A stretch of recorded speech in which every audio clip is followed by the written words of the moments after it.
Hello and good day to you. My name is Nathan and this is part 3 of my Brookside ice house build. So I went ahead and I did my priming. It was a beautiful day out, as beautiful as it can be. At least the sun was out. So I decided to go out to my spray booth. It's just the back porch and a piece of wood that I had laying out. It's really simple. It's a functional spray booth, that's for sure. You do have to clean the ants off it from time to time, but once you get them out of the way, you have a nice clean surface that has many other paint stains on it from many uses, and laid out all the pieces. And after I laid out all the pieces, I started to spray away. Now, one thing I did realize after the fact is that I should have attached the pieces, especially the smaller pieces, to something, because those started to like fly away once you started to spray the paint. But as I got more paint on the wood and on the pieces, they started to stay in place, and I was able to get good coverage and had minimal warping. Now the pieces that did warp, I'm not really too concerned about because those will eventually get paired with pieces that have the bracing in the corners, and so they'll be flat pieces when it's all said and done. After that, I decided I was going to spray the front decking area that's used to load up the refrigerator boxcars. And I decided to use an olive drab. It was a little more green for my taste, but I think with a little dry brushing, I think I can get it to a good wood sort of grain that I am looking a little browner than it is right now. But nevertheless, I'm happy with the results. I got good coverage, and it's a nice base for me to start with painting in more detail these parts. Now, the next step is to paint all of these parts a certain color. So I picked a red to kind of keep with the theme of the actual ice house on the front, and hopefully the color will prove itself as a good base for this model. So with that in mind, let's get started. At the workbench late at night. Give enough time for these primer parts to dry up. I have some deep burgundy I'm going to use as the base color for these walls. Give it a shake. I am hopeful I will not have to do multiple coats. One should be enough. If it isn't, I will cry. Got the little bracing underneath, something to hold on to. Big old brush, and let's get to painting. Ooh. Yeah, that's a 2-coater. That's okay, though. That's okay. Part of me wanted to keep the natural wood color and just paint over that. But I decided to give this a try, see how I like it. If I like this method, I'll use it again. If not, I'll just stick to what I know. I do have a wash that I've used to kind of put over top of the, to kind of, I guess, prime the clapboard, for lack of a better term. And I used some wash I bought from Micro Mark as a, not wash, wood stain from Micro Mark as a base for some clapboard on other models. Didn't really see much of a difference, but I didn't really make any effort to distress the wood to begin with, so there wasn't really much of a difference. The first model I did, first wooden model, the suds bucket I showed in the first video, that model I actually had borrowed some acrylic, like some cheap acrylic canvas paint that my mom happened to have. It's like, hey Ma, you have a orange and a red? And she says, sure I do. And these were like, you know, basic orange and red. They weren't a special derivative of those colors. And that acrylic was thin enough to where you could paint it on the clapboard, yet still see some of the wood grain behind it. And I thought to myself, if I could find that paint again, I should probably use that. Do the wood stain base, and then that acrylic paint.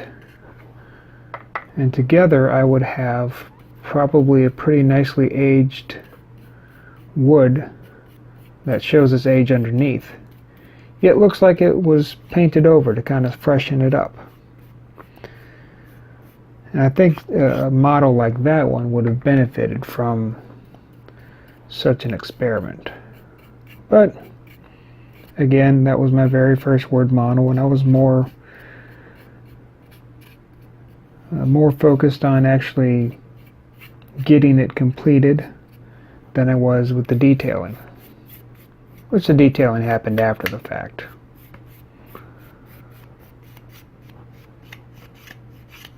So yeah, it looks like I'm going to have to do at least 2 coats based on my results so far.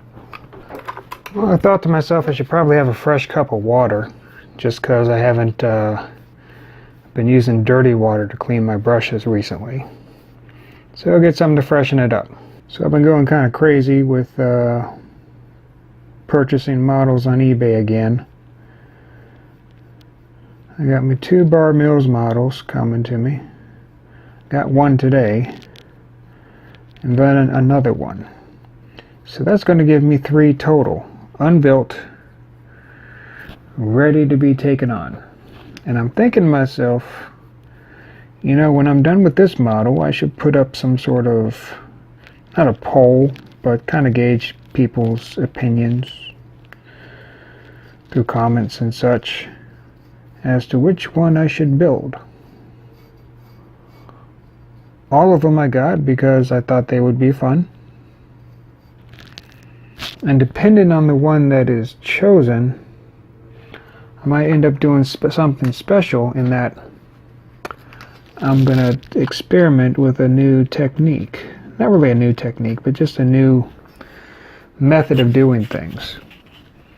There's an old Bar Mills video, about 4 years old, that talks about wood stain from this company called Hunter Line.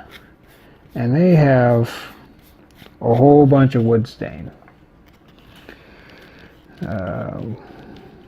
When I looked at it, probably about 15 colors or so. And the thought was to buy some of that stain and use that on my next Bar Mills model. Well, I need to know what that Bar Mills model is going to be. So when it comes time and this series ends, I'll have those models available.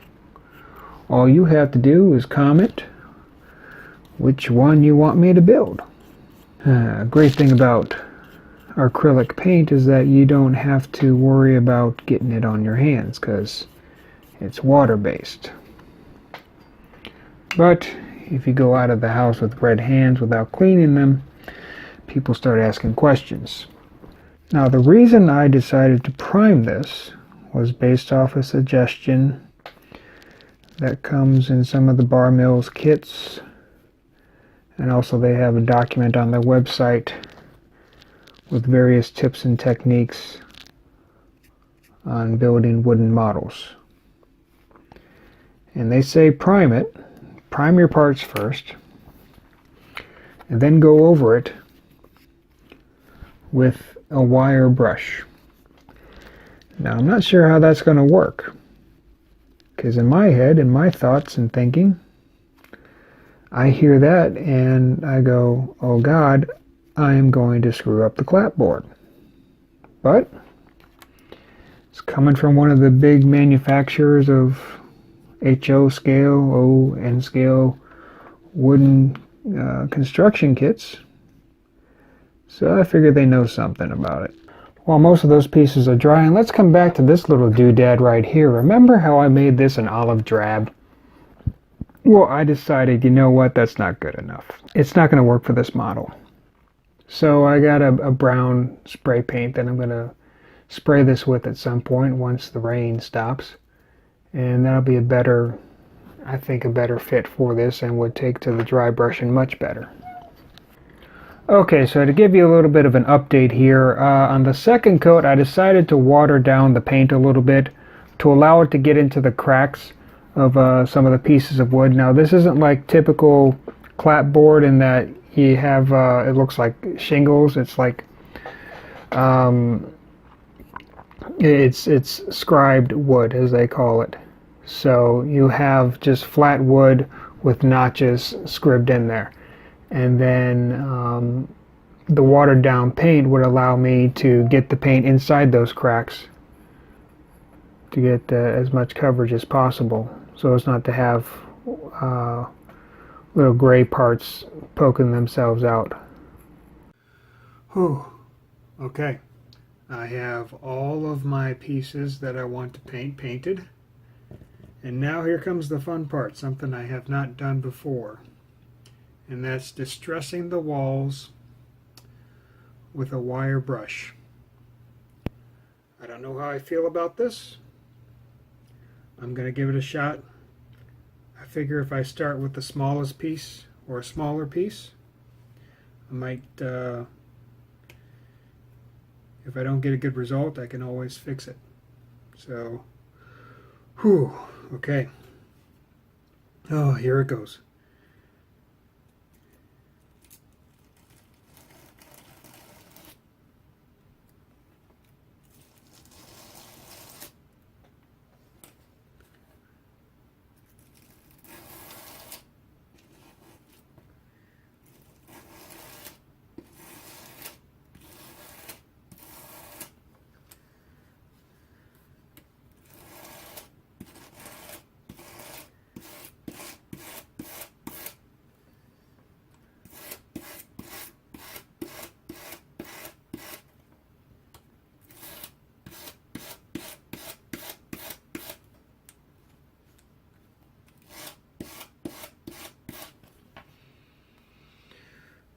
Ooh.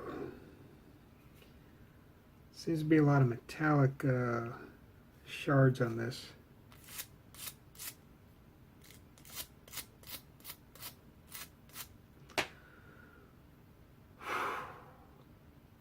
That doesn't look too bad. So you took the, starting to show some of the primer through. I like it. I like it. I think I'll do some more. Now this was clapboard.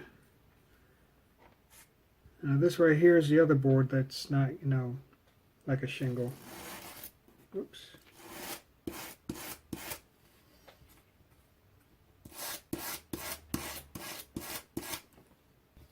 If you wonder where I got this from, Bar Mills has a free 27-page Craftsman Kit Building 101 PDF you can download straight from their website. No need to enter an email address or anything. And it teaches you the priming technique, which is in a lot of their existing Bar Mills instructions. And this technique I'm using to distress the wood, which isn't really much of a technique. It's like, take a wire brush to it. Let some of the underneath primer shine through. It's like, okay. And that's what I'm doing with some of the, with this distressing. It's starting to poke some of the primer through on the underside. But one thing this wire brush is doing, it's kind of leaving a metallic finish. So I may need to clean these off somehow. I'm not sure. I might put a wash on it. On some of these pieces I have to put in a little more elbow grease to get that primer out. I guess it's good. At the same time, it's taking a little while to get this the way I want it.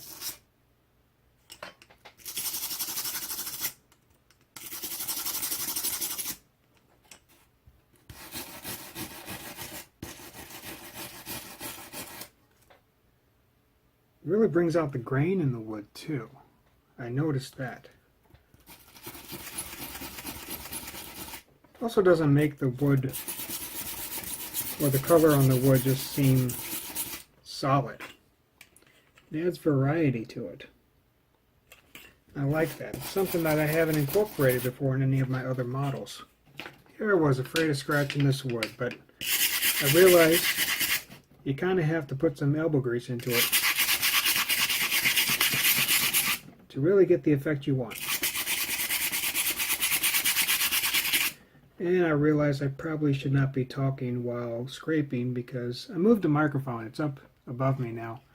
Hopefully that's a better sound than where it was. Whew, that is pretty.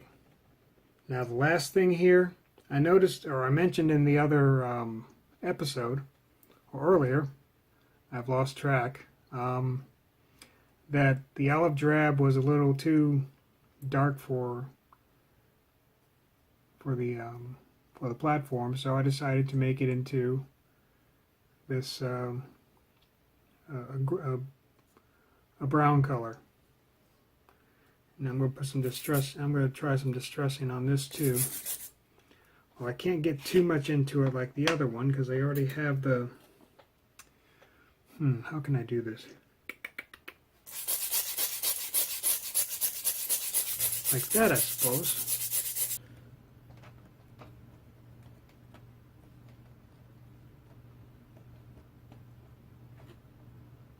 Also, some of my legs are loose. That's fine. I'll get those fixed up here soon. Nevertheless, I think I'm going to end this here. I did most of all of the stressing on the walls. I'm really happy with the result. Anyway, that's it for this video. Hope to see you next time.